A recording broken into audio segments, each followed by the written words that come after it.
இயேசுவின் உவமைகள் என்ற தலைப்பில் தினம் ஒரு உவமைகளை பார்த்து வருகிறோம். இன்று ஊதாரி மகன் உவமையின் உண்மையான அர்த்தம் என்ன என்பதை குறித்து பார்க்க போகிறோம்.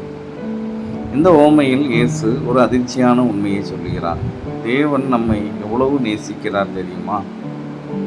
லூக்கா 15 இயேசு ஒரு உவமையை சொல்லுகிறார்.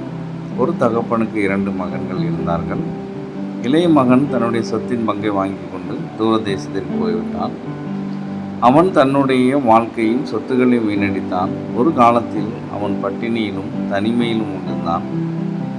அப்போது அவன் தன்னுடைய தகப்பனை நினைத்தான்.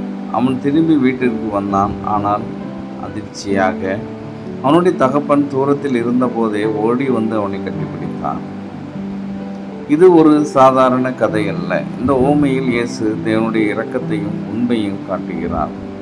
நாம் தேவனை விட்டு தூரம் சென்றாலும் உண்மையாக மனம் திரும்பி வந்தால் தேவன் நம்மை நிராகரிப்பதில்லை.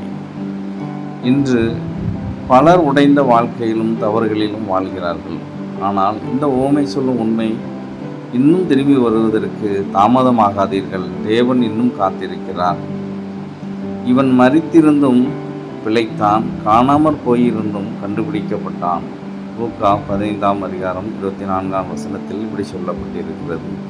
இந்த செய்தி உங்களுடைய இருதயத்தை தொட்டிருந்தால் லைக் அண்ட் ஷேர், சப்ஸ்கிரைப் செய்யுங்கள்.